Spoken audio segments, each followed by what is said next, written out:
JD actually stands for James D. Miller, and James Miller is a very common American name. In my very first job, my direct manager was named James W. Miller, and someone had emailed me, really trying to email him, a list of every employee in the company and their salary. And so being the diligent 20-something-year-old, I forwarded it on to my boss. Later on that afternoon, I had a new name. Our guest today is J.D. Miller, a leadership consultant, author, and researcher focused on human potential and organizational performance. It was a small company. There were only 26 of us. We were really quickly acquired by a company called Vignette, which grew to be the largest tech company to go public until Google took that title from us. The thing that we are always going to uniquely have as ourselves is our core kind of human stuff about communication, trust building, perspective, empathy, relationship building. And so the more we double down on that and use that as our North Star, I think it's going to make a lot of things successful for us all over the world.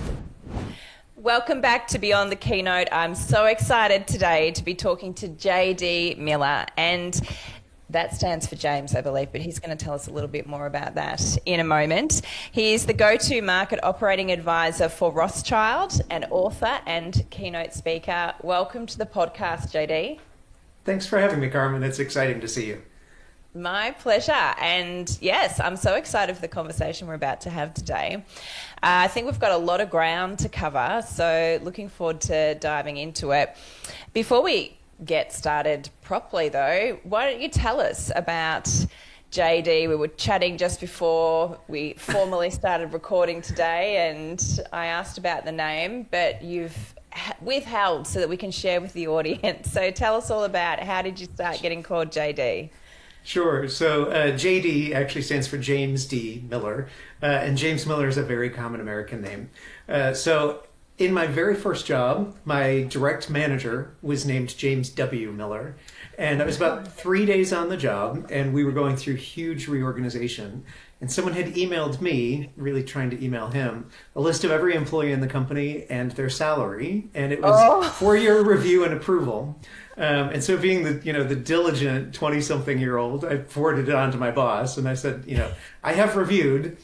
I've noticed a discrepancy between the James D and the James W, so I'm not sure that I approve. And, later on that afternoon, I had a new name. I love that. And good on you for, I'm trying to think of what I would have done. I was a bit of a good girl, so back in my corporate role, I probably would have profusely apologized that I'd even received the email and forwarded it on and said, I haven't looked, I promise I haven't looked.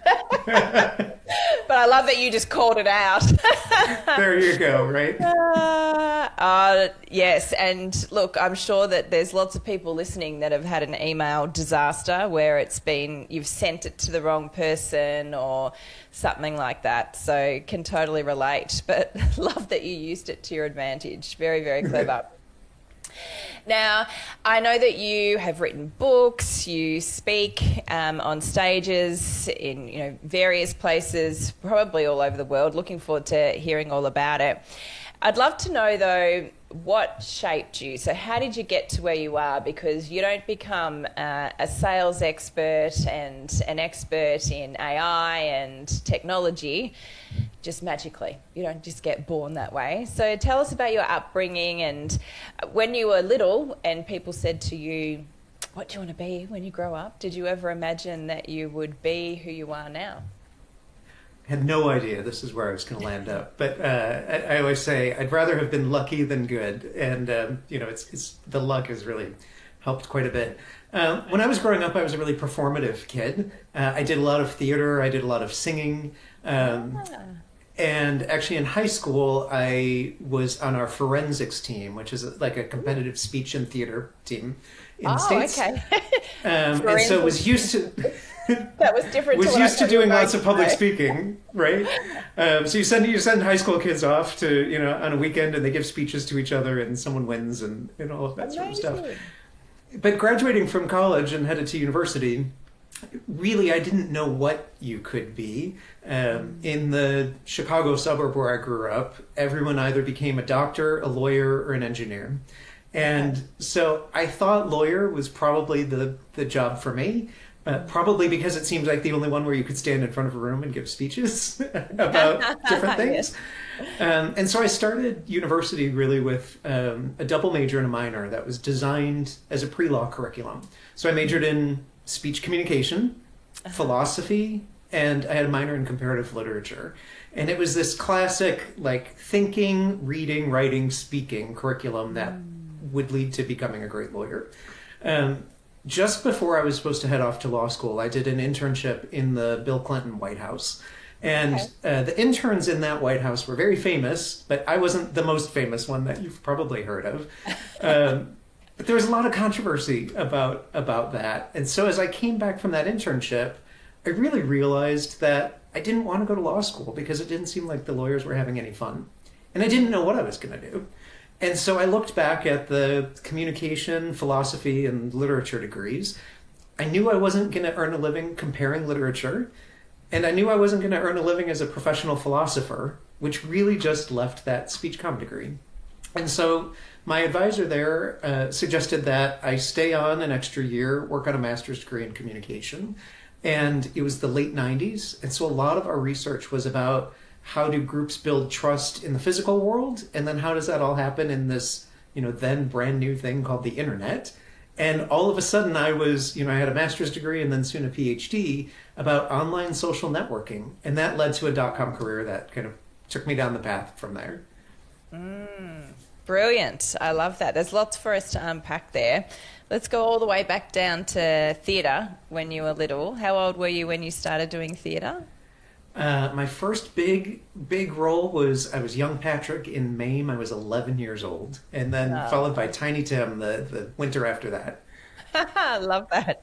And did you ask to be enrolled in theatre, or was it something your parents put you in?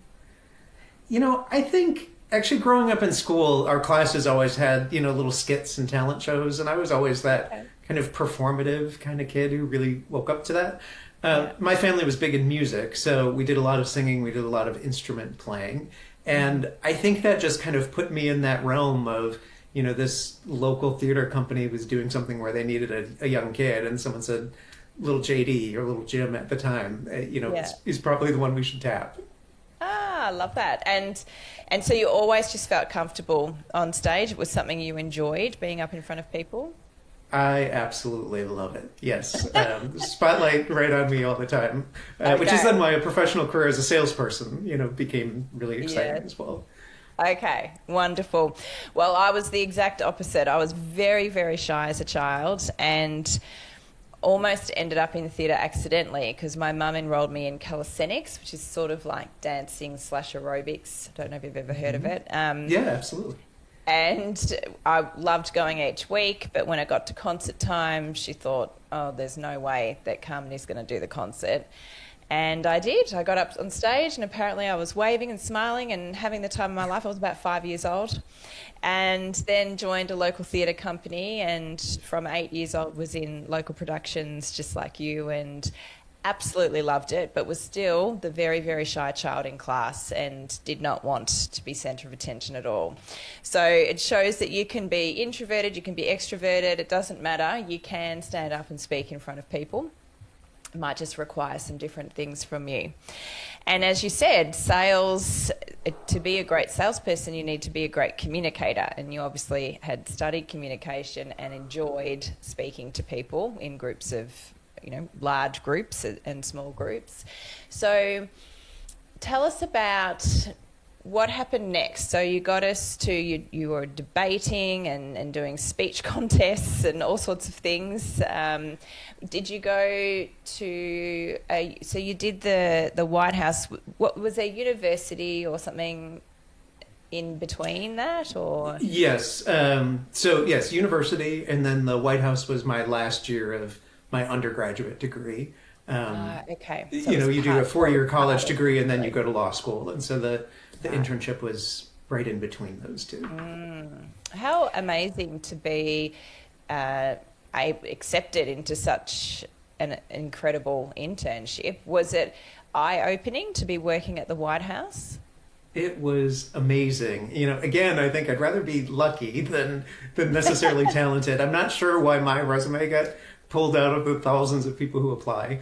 But I wound up working in the president's office of scheduling in advance. And really, that's the team that kind of runs the president's social calendar. And so while I didn't travel with President Clinton, when he was in DC and there was a local event, I was the person standing at the front door, giving you your name badge, pointing you to where the restrooms are, kind of doing all of that kind of small talk socializing and kind of keeping the party flowing. And so while it wasn't necessarily performative, it was definitely an onstage type role with, really exciting and interesting people and interesting things to see happen. Yeah.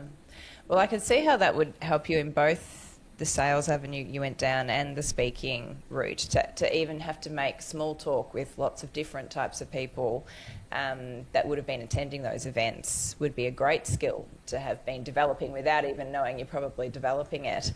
What would you say your biggest lessons or takeouts would be from that internship? I really think the power of preparation and knowledge and intentionality around what you're doing. I was 21 years old and I knew very little about politics. Probably served me very well, because there were lots of people coming through the White House that later someone would say, "Do you know you just met the president of Ireland?" And I had no idea who she was. And so there are a lot of those things that later on in life I've learned, like, do your research on who you're going to meet. You're going to be way better prepared to have something interesting to talk about. Yes. Although I do love that. I'm very much like that too. If someone famous is standing in front of me, or, someone well-known, maybe is the better word to be used, it doesn't click for me that that's who they are. So in some ways it's good, because then you just have a normal conversation with them and treat them like any other person in a good way. Whereas sometimes there are people that I know, and I don't really get starstruck for some reason either, but there's people that I know that just completely change as soon as they know there's someone well known in the room, and they're like, oh JD, you're here, that type of reaction. I think you're right. Yeah, so maybe it helped you as well. All right, so where do we go next? Obviously, you've ended up in multiple board roles now, advising on sales. So tell us about what happened after the White House and how you built a career in technology and sales. Sure. So I went back to graduate school, working on this master's degree and then a PhD in communication. And we were studying group memory, how do groups form online, how do you build trust, how do you build relationships. And it was the late 90s, and so the internet was a brand new thing back there. I know a lot of your listeners probably don't remember a time without the internet, but it was an exciting new frontier for us. And there were all of these little .com companies that were hiring lots of folks, and one of them called and said, "We didn't know it was possible to have a degree in internet social networking, because we think we just invented this 2 or 3 years ago. You have to come work for us, and we have a sales role." And I was actually afraid of that, because I thought the sales job was going to be someone who cold called you at dinner and tried to sell you a credit card that you didn't want. Yes. So I hesitated a little bit, and they said, "Well, actually, it's a sales engineering job, which is the technical side of the sales team. The person who goes out and demonstrates the software. It teaches people how it works. And again, here's this public speaking, person. You've got this skill of presentation. You understand technology. You'll be paired up with a salesperson, and the two of you will, travel the country and then later, all over the place. And, they'll be negotiating the contract, and you'll be the guy on stage clicking the demo and showing everyone, why it's such an exciting tool." And that really spoke to me. And so I began. It was a small company. There were only 26 of us.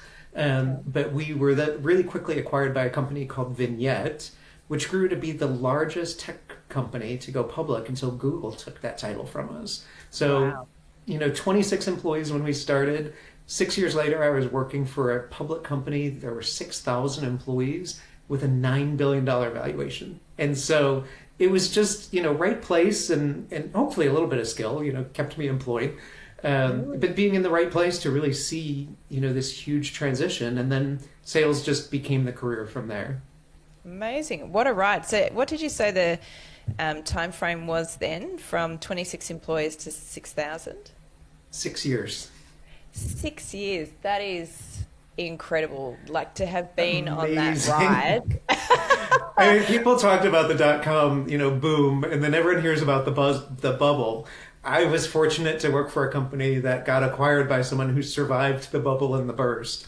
And so, again, kind of naivete, I left that job thinking, sales is so easy. Like, look at how successful we are. I'm just going to be able to, go to the next company and we're going to make tons of money again and again and again. Really quickly learned that when you're not selling the internet in the late 90s and you're selling, something more prosaic, you actually have to work harder at it. But it's been a really rewarding career ever since. So, okay, being on that ride, I mean, I've worked in corporate and worked for a company that grew significantly in the time I was there, but not that fast. That is very fast to grow that much. So it would have been, I'm assuming, a bit of a roller coaster ride, and you would have had to move fast, constantly moving fast. What are some of the business lessons or even sales lessons that you learnt during that time? Well, I think, the key to sales in general is those core communication skills of perspective taking, empathy, even going back to the White House discussion we just had.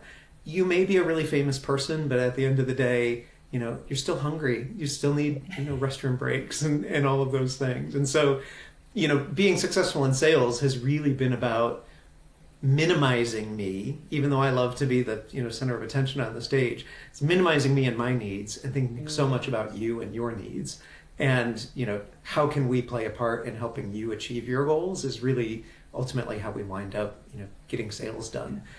I think the second piece of that is, as we're growing, people wind up in places where they didn't start. And so we always want to treat everyone with, basic human respect. The person who was our front desk receptionist when we were 26 employees, grew up to run operations for, this huge multi-million-dollar division, the whole support team, all of that sort of stuff. It would have been very easy to dismiss her as, oh, you're just a receptionist. And I think people do often, discount those folks or don't treat them very well. And you do yourself a disservice because you never know where anyone is going to wind up and you're going to see them again really soon. That is so true. One thing, and I mean, I think it's just my nature, but I say hello to everyone, and it doesn't matter where you work in the company. But I remember one day, because I worked in the same company for over 18 years, but I progressed and was in different roles in that time, and that's what kept me interested while I was there. But I remember my leader said to me, you need to get all the heads of department into a room for this big project that I was running. She's like, we just need all the heads of department in the room. She might not have even said heads of department. She just said, we need someone from each of these departments in the room to discuss this thing. I'm like, okay, cool. So I call the meeting, we're in the room, and she's looked at me, she's like, oh God. Yeah, so she didn't say heads of departments, she just said someone from each department. I had the head of every department in the room. She's like, how did you get them all here? And it was because of the relationships that I had built over time. They were like, yeah, sure, I'll come to your meeting.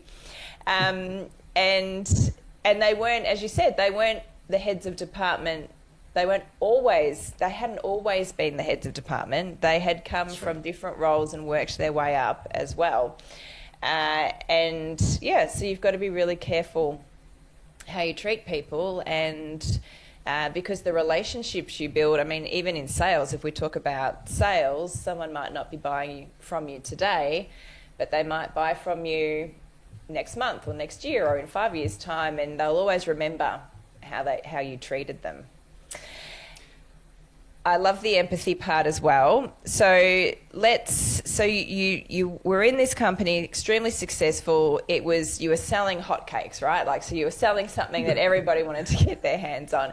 You then said you went somewhere else and you realized that maybe sales wasn't as easy as you thought. What did you learn in this next phase of your career, and I'm assuming, given you're still in sales, that you decided you liked it somewhere along the line and that you wanted to work on the craft. Yeah. Well, yeah. So I went from, selling the internet, where our sales pitch was, I'm calling from the internet. Do you need a website? And, back then, big airlines, didn't have a website. So those were really easy sales. Yeah. And then I went to selling CRM software that wasn't Salesforce to lawyers.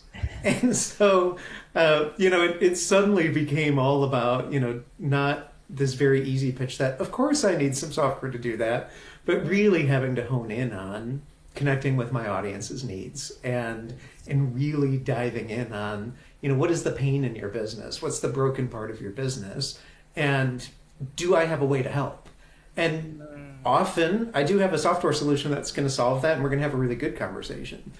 I think the other part of it is recognizing that maybe your business is broken in a way that I can't help, and not being the pushy salesperson trying to squeeze something in where it doesn't belong, but just respectfully saying, it's been great to meet you. I can't help you here, and move on, because those relationships come back. And I think there's a lot of vulnerability that, or being vulnerable is really important as salespeople too. Before we began, you were talking about, do you remember a particular presentation that, didn't go well? Yeah. And I'm thinking back to my vignette days when, we started to do this national global expansion, and there was an opportunity to sell to a company down in Mexico City. And I was one of the few demo engineers that said, oh, I speak Spanish. I took 6 years of Spanish, and I'm fluent in it. We were very fluent. And, college, we spoke Spanish all the time. And so, I fly myself down and I meet the customer, and we had breakfast together, and I did all the great conversational breakfast things. I knew I wanted orange juice and, let's have some jugo de naranja and, having lovely conversations about, your family and your kids and all of that. And then it comes time to do the demo, and they're like, let's start doing the demo. And that's the moment that I suddenly realized, oh my gosh, I have all these technology words that I've never learned how to say in Spanish. So, como se dice, open your web browser? How do you say, let's go to the discussion board and click your mouse on this thing? And it was just this humiliating experience. Now, fortunately, they spoke English really well, and they knew all the English words. But having that vulnerability and humility to say, I don't know how to do this, and I'm not going to pretend, and, all of that. And I think it actually built a great relationship with that client who, first of all said, thank you for making the effort, because you did really well this morning with breakfast. And we were honored that you even started to speak in Spanish with us. We're happy to, pay that compliment back to you, or pay that favor back to you. But, being vulnerable and just being human is, I think, a core part of what sales is all about. That is so true. I remember years ago, my corporate role to begin with, it was a really large company, and I actually accidentally ended up working there because I got a part-time job. It was selling on a shop floor, Monday, Friday, Saturday, while I was studying. I did a Bachelor of Performing Arts at Monash University, which is a big university in Australia. So I was just selling on the shop floor, and I remember when I was learning, then I had the opportunity, to progress into a state role, so a role that was going to travel all of Victoria, that's the state that I live in Australia, and teach others how to sell and how to give great customer service and all the things. And I remember saying to the lady that was already doing it, who I was about to work with, oh, the only problem is, this is where maybe it's the... too honest, the only problem is I don't really know how to sell. She's like, what are you talking about? You get great sales. I'm like, I know, I get sales, but I don't really sell. She's like, what do you mean? I'm like, well, I don't make people buy things. I don't push them into buying things. She's like, that's not selling. You listen and understand what they need, and then you show them what is possible for them and what you have to offer that would solve their problem. I'm like, oh yeah, I do that. She's like, that's selling, that's selling. But I had this kind of vision of this, I call it a used car salesperson in my head that, is like, come and have this, you'll love it. And without even knowing anything about you or anything that you want.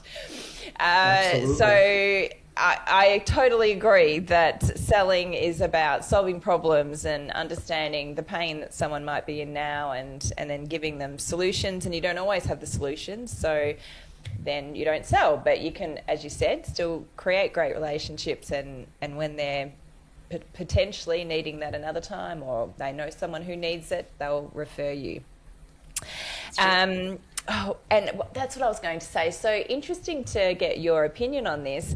I actually see speaking in a very similar way to sales, in that whenever you speak, you're selling something. It might not actually be a product or a service. It might be a mission or a vision or an idea or something like that. But you're still trying to share and convince the audience of something, usually.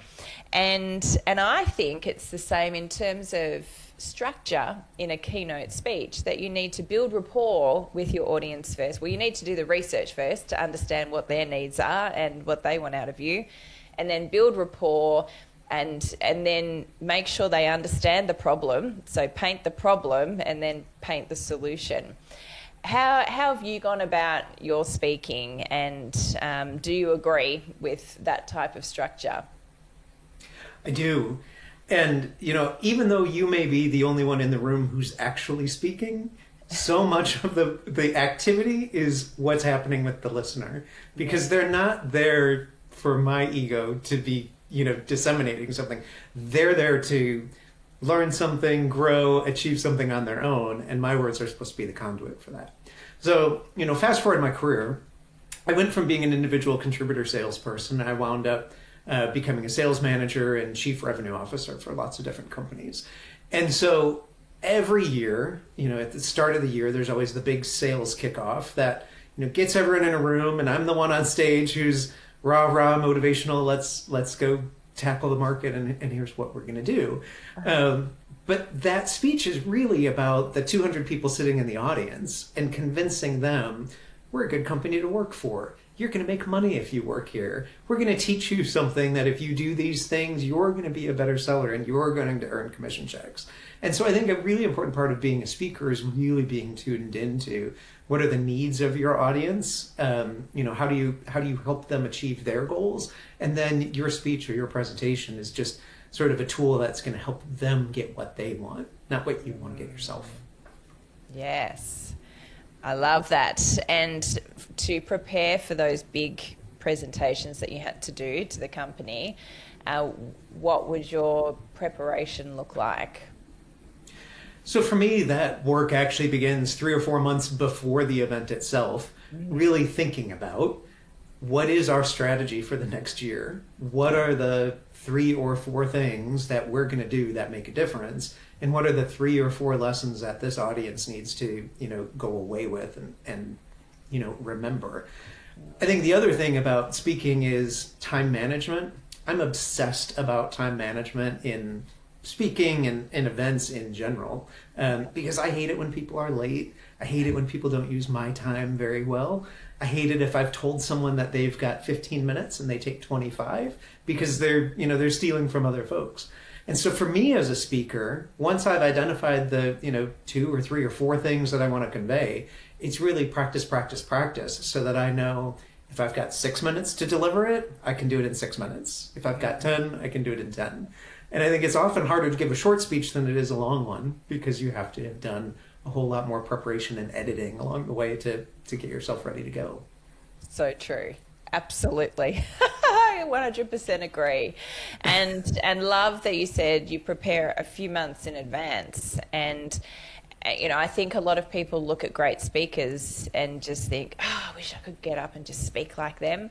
And they don't realize how much preparation is still going into it. Even a seasoned speaker, the preparation has been all the years that they've been speaking, and they would still review, even if it was a talk they'd given 1,000 times, they'd still be reviewing, they'd still be thinking about the audience, they'd still be thinking about how might I shift a certain section to make it more relevant to the outcome or the people in the room. So there's a lot of work that goes into those really incredible, amazing speeches. and anyone can do it. So if it's something you want to do and you think, I'm just not a great speaker, this is a skill you can learn, just like sales, isn't it? It's a skill you can Absolutely. learn. You don't have to be born one. So would you say that over your career, well, first of all, I've got lots of questions. First of all, how has speaking helped your career, would you say?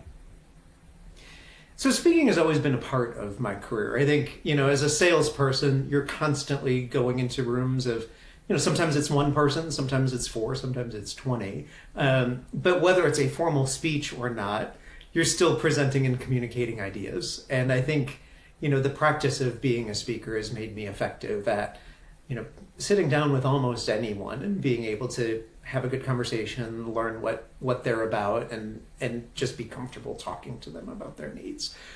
The more formal presentation speaking became, certainly as I became a leader, as head of the sales organization, you're the figurehead of the company, internally, externally. Internally, you're supposed to be big and motivational and inspiring. Externally to the world, whether you're talking to the press or you're talking to clients or you're, speaking on a panel, you're representing the company. And so that's always been a core of what I do. And now increasingly, I've had a career transition where I'm no longer running companies myself. I sit on the boards of companies. So I work with private equity. They're, banks that buy and sell companies. And the company I work for owns 36 different companies. And so a lot of, what my job is maybe I'm the board member who knows something about sales, or maybe I'm just, an advisor to the leadership of any one of those companies that are having sales problems. Speaking as part of that job is, yes, maybe going to one of those companies' sales kickoffs and teaching something, but increasingly it's just thought leadership about sales in the world in general. I've written a book and I talk about, philosophies about AI and all of this sort of stuff. The speech isn't an end to itself, but it creates the credibility for me to then be on someone's short list of, that's someone who needs to be on our board because he's the person the world is turning to for, expertise on these topics. Yeah, amazing. And I think that is the power of speaking, isn't it? If you use it intentionally and strategically, whether you're a paid speaker and this is your job and career and how you bring in income, or you're an expert or thought leader, you can use it strategically to get the outcomes you're after. So you're using it strategically to attract board roles that would interest you and where you think you can make a difference and have an impact. Others might use it to promote their business or their consulting. And obviously having written books makes you an authority on something too. So what is the name? I think you said you've got 2 books, is that right? I do. So the first one is called The CRO's Guide to Winning in Private Equity. Kind of is what it says on the tin. It's how a CRO who's owned by private equity should win and be successful. Yes. So I talk about those topics a lot. And of course, that positions me really well to be the person to teach you and your company how to do it. But really, as soon as I published it, the world of sales completely changed because now everyone's using ChatGPT and AI tools, and that's really changing how sellers engage. And so the next book is coming out this spring in 2026, and it's the AI Handbook for sales professionals. And it really explains what artificial intelligence is, what it isn't, and how professional salespeople can use it to their advantage. Oh, it sounds very interesting. Are we allowed to have a couple of tips from that book, or is it top secret till it gets launched? Oh, no, I'm happy to talk about it. For me, it's the communication scholar that comes back and says, AI is good at a lot of things, but none of the innately human things that we do in relationship building, trust building, inspiring other people. And it can be confusing because AI works on pattern recognition. It's the same technology that used to see me misspell a word and say, oh, here's how you really wanted to spell that. And then it started to, see you starting to type a word and completing your text and, completing your thought. It's just doing pattern recognition. Well, now its pattern recognition is super sophisticated. And so it's learned that if I say, I'm having a bad day, it's supposed to say, I'm sorry, I hope tomorrow's better for you, and can we do blah, blah, blah. Yes. That can feel like empathy, but that's not a real, thinking person on the other side. And so for us, it's using AI to be good at our jobs and, think about what the patterns are. But it's always going to be a personal individual that makes that true empathetic, trusted connection that's going to save the day, even in an AI-driven world. Yeah. It's so interesting, isn't it? I mean, I think if you're not using AI now in your role, then you really need to be. Most people I know are using it in some capacity, including myself.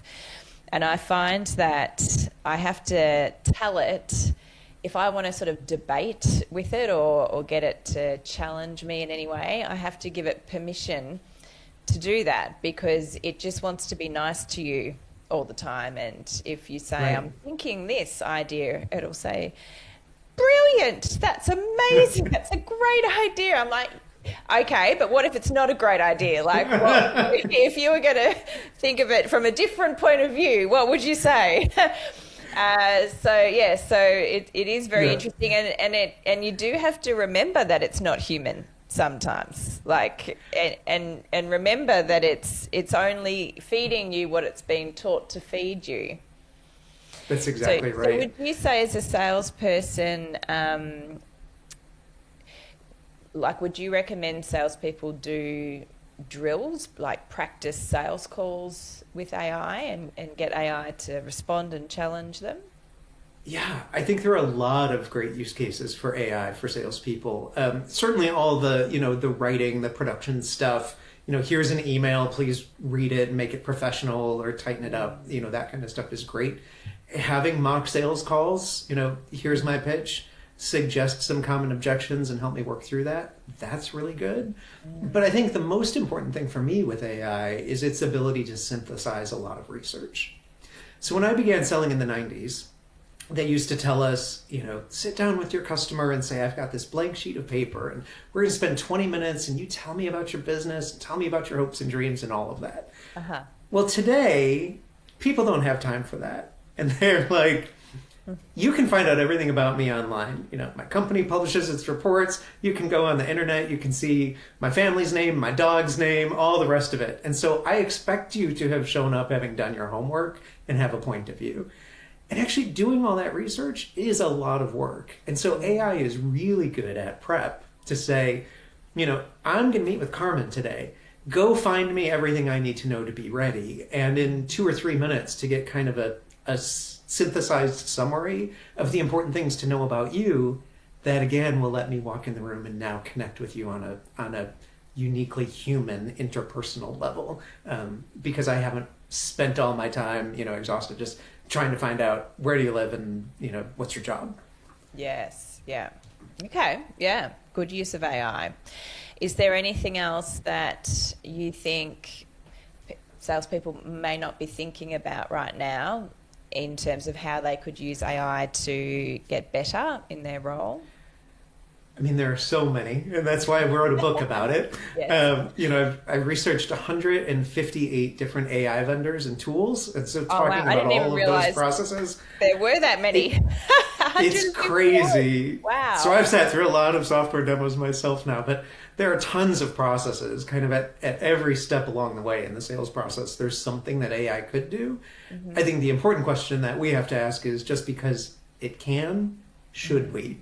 I can have an AI bot come and talk to you and do a video likeness of me and pretend JD's doing this interview.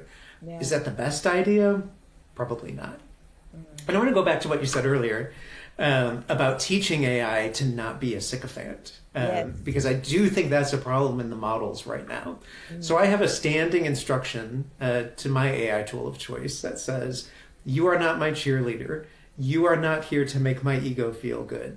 I want you to be an intellectual sparring partner. And so when I have a good idea, I want you to tell me. But when I don't have a good idea, I want you to tell me that too. Don't let me say something or write something that's going to be super controversial if I don't know that and do that intentionally. And so it has learned how to do that. Yeah. I've also noticed now every time I sit down and have a chat, I ask it a basic question like, do I need an umbrella? I'm going out here today, and it'll write back and say, No, you don't need an umbrella. But as your intellectual sparring partner, are you sure that's what you want to have for lunch? So no, it still is like working out some of those kinks. But we're going to get there. Well, that's great advice, though, for anyone listening. Because I think, especially if for some reason you are starting out and new to AI, it does make you feel good. Like, I think it's a human reaction to feel good when someone says, great idea, Carmen, that's amazing, brilliant, unicorn idea. And you're like, oh. So I think it is... But you're going to feel like terrible if you've only spoken to AI about your brilliant idea, and you walk on stage in front of 100 people and deliver a really not great idea because you think AI is applauding. Then you're going to get some very different feedback. That's right. From your audience. Let's jump back to speaking for a moment. You mentioned that you've spoken in front of, really small groups, really large groups. Do you have a preference, and have you found that you have to either prepare differently or deliver differently if you're in front of a really large group versus a small? I think smaller groups, you can be a bit more informal and a bit more interactive. Mm-hmm. Certainly the context of speaking to a few hundred people or 1,000 people, you're in a pretty regimented environment. There's a lot of other stuff going on around you that, you really do need to get off the stage and stop talking because they need to go have their coffee break or, all of that stuff. I think with smaller groups, you can be a bit more relaxed, a bit more, I don't want to say unprepared because we should always be speaking with intention, but you can be a bit more free flowing and have some more back and forth. And so I like both of them for different reasons. But those core skills about what's your intention, really important no matter which way you're going. Yeah. And you mentioned timing earlier. I think this is a great topic, actually. I've had some interesting experiences with timing, even as an audience member. Have you ever had someone at a conference that you're running or a conference that you attended as a speaker that did go quite significantly over time? And tell us whatever story you just thought about there in your mind. Always. This is my number one thing when I'm putting together conferences, talking to people about time limits. And, the reason people go over is because they haven't practiced and they haven't prepared and they think they're going to show up and just start talking. And usually it's the CEO of the company who people are afraid to say, you got to cut it off. So, a couple of tricks for that. Certainly before it begins, when I ask someone to speak, I'm very clear with them about how much time they're going to have. I tell them that I've got to see their presentation a week or maybe 2 weeks before, and I want to have an early dry run with them. And then on the event day itself, certainly at the foot of the stage, we have the confidence monitor that they can see their slides or whatever they're speaking to. There's a countdown clock. I have the clock go a little bit fast so that, they're getting the flashing red light. You've only got a minute left, but maybe they have 3 or 4. But it's also, and often again, because of the role that I'm the MC of the day, whether it's the CEO or not, when we get to that end point, I'm going to walk up on stage and stand next to them.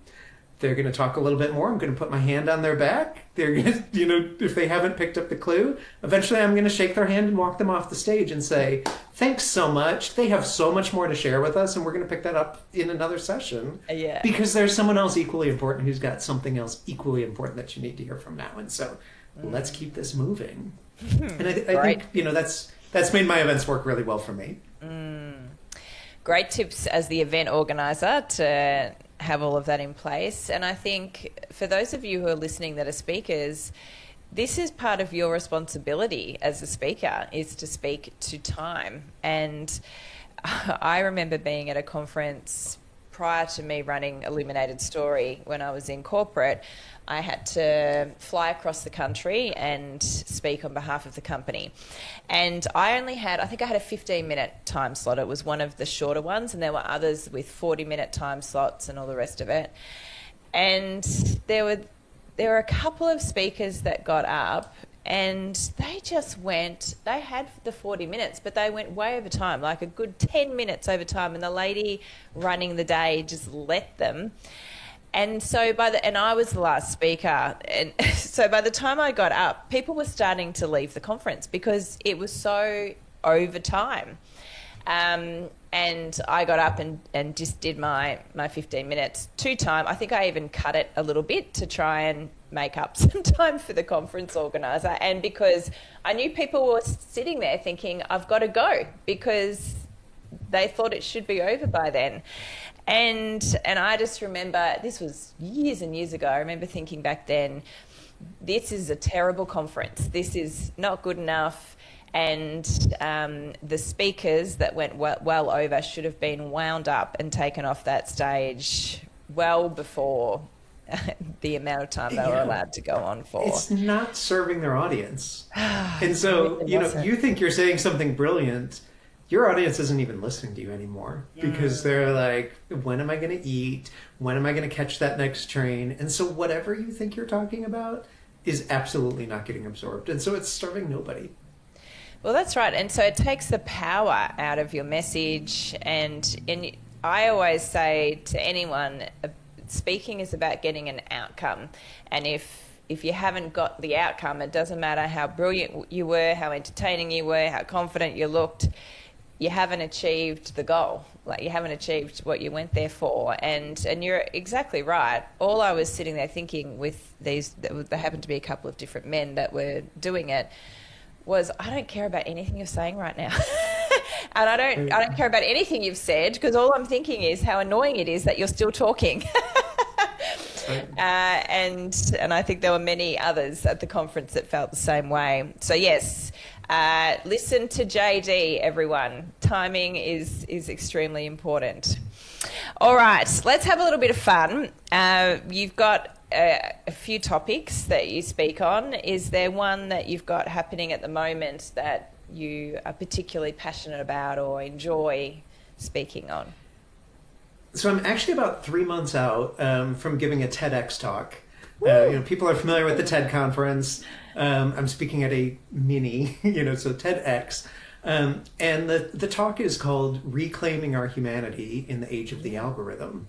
And it's all about how do we take that academic world of how do we know about how social networks and influence is happening online, and how do we maintain our humanity in it. And there are a bunch of little stories that I'm excited to tell in the talk. One is about my little rooftop garden, where I put up a Facebook page for the Chicago Bell Garden, just like my little tiny, Chicago balcony that seats 4 people. But because it hit the algorithm in the right way on the right day, somehow the rest of the world thinks that I'm like this vegan food influencer. Okay. And so all of a sudden I'm getting, shipments to my door of like vegan meat and kimchi and vegan cookies with all of these notes saying, I hope you'll sample this for your restaurant and maybe put it on your menu. And if you go find me on Facebook, I have like maybe 40 friends following the Chicago Bell Garden. So it's not a web influencer, but it's this whole thing about when we have, web presences and when the algorithm is running the world, it can get confused and it can get things really, really wrong. And so, my talk is really about how do we reinsert humans into the important parts of that and reclaim our humanity as we do it. Wow, I love that. Can't wait till it comes out. I want to see it.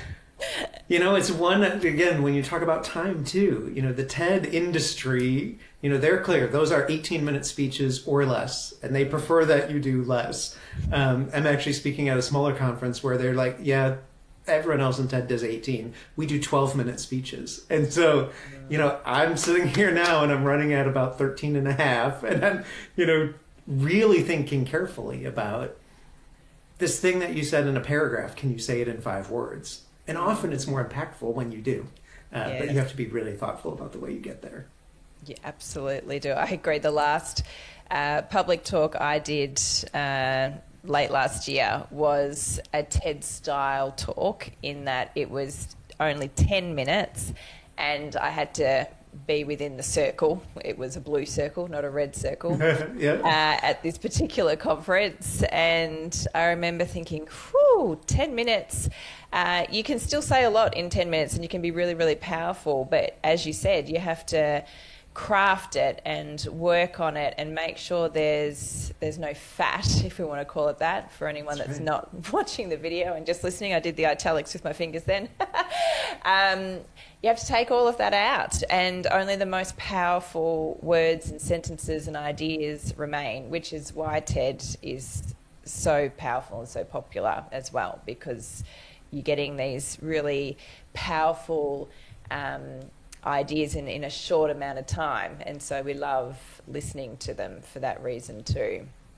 And then to have to stay in the circle, because I'm a theatrical performer by nature, I like to use the space if I've got the space to use, was also a different way to deliver, and also takes craft. So how long is it until you are doing your TED Talk? I'm about 3 months out right now. About 3 months. And actually, I'm at the point of, finding a coach and working with a coach. I love what you do. Yeah. Because even as much speaking as I do, having an independent person listen and give you really candid feedback is really, really helpful. I'm thinking of about 2 years ago, my mom had passed away with Alzheimer's disease. And I wanted to do something, fundraising for the Alzheimer's Association. And so, this theatrical kind of performer kind of grew up and said, why don't you do a one-man play? And I had found this script. I didn't write the script, but I found this award-winning script that I was going to perform. And it was about, 90 minutes of text, and I was the only one going to deliver it. Yeah. And so I had it memorized. And then I really realized that, knowing the words was part of it. There's, of course, acting. But having a coach come help me and guide me through each of those moments made a huge difference. And so, the first time I worked with him, it was 72 minutes long. And he's like, you've got to slow down. And you need to really, find the important moments and think about this and think about that. Well, then I went away and I worked, and then I came back and, it ran 2 hours. And he was like, you have found a lot of moments. You need to kind of rein this in. And it became a process for us to really narrow, over about 2 months of practice and repetition and making thoughtful choices.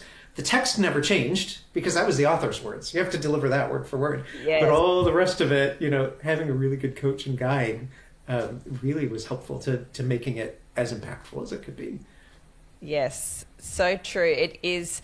If I think about all the different clients I work with, I'm very lucky because, as we've spoken about earlier, I get to work with thought leaders from all around the world, and they're in very different categories, let's say. So there's elite athletes, CEOs, there's entrepreneurs, and people that have had not necessarily good, incredible experiences, but some very profound experiences that they want to share with the world and share their lessons from.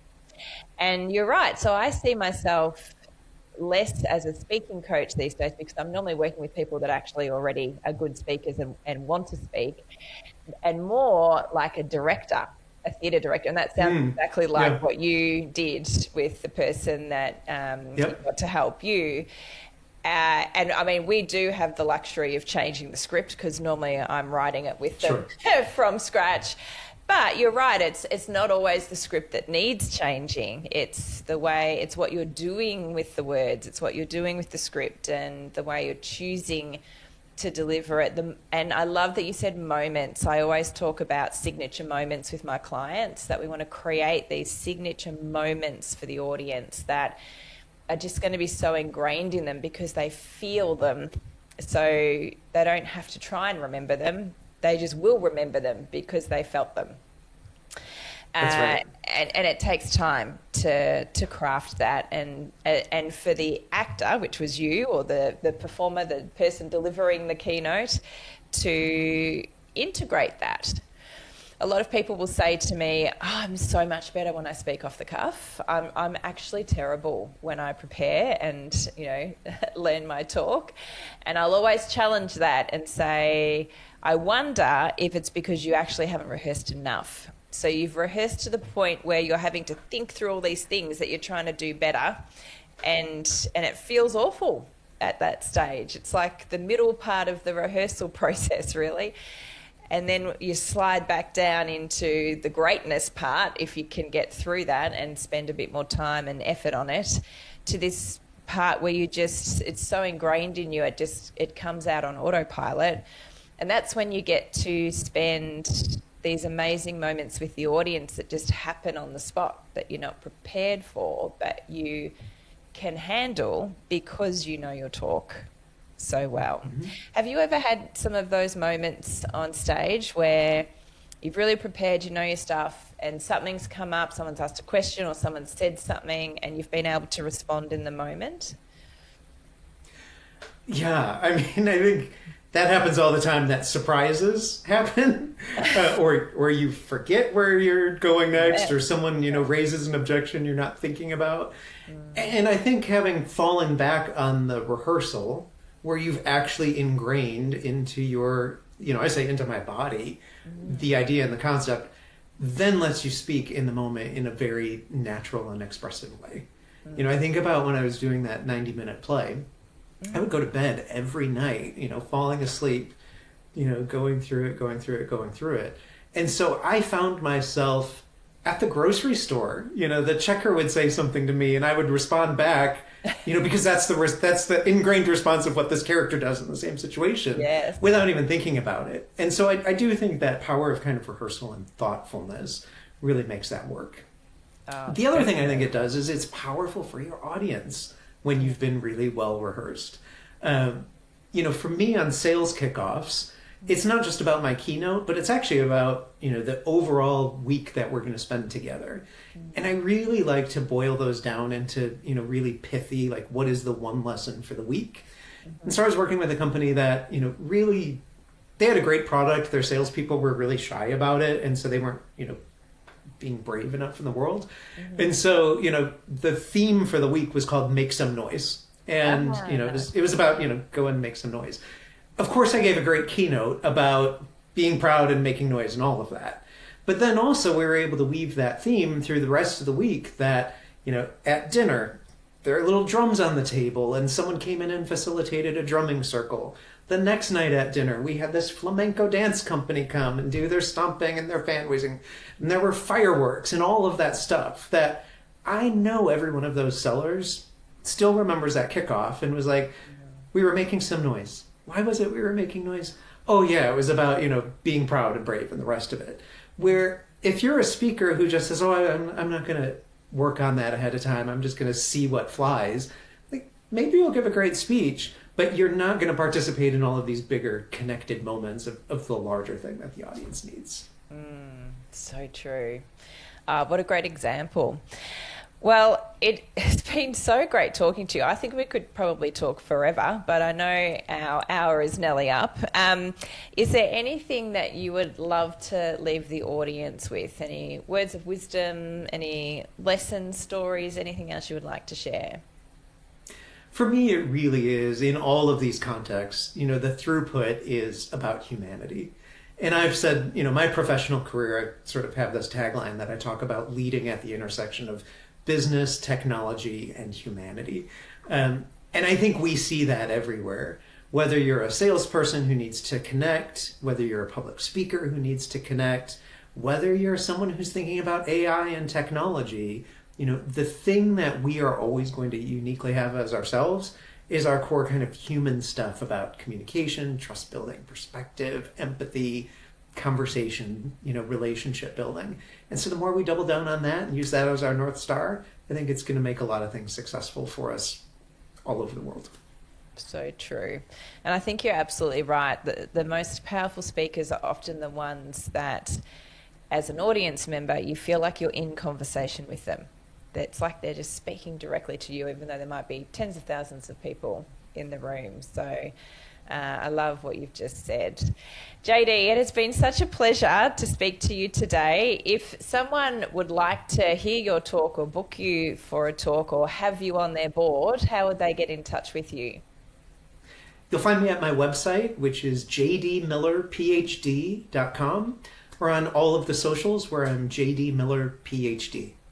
Brilliant. Thank you so much for coming on the show. Thanks for having me, Carmen. It's been great chatting. All right, here's where you're standing. You can close this episode, think that was fun, and go back to doing things the way you've always done them. Or you can decide you're done being the speaker, the leader that people politely applaud and immediately forget. If you want to create the kind of moments we talked about today, the theatrical, the unforgettable, the profitable, I've put together something that'll change how you think about the stage forever. It's called Beyond the Keynote, Creating Your Illuminated Story.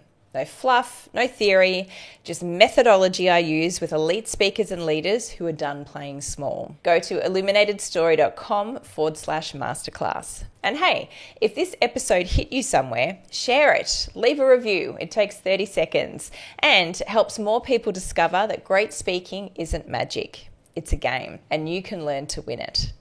I'm Carmen Sederino. Don't just speak, illuminate. See you next week.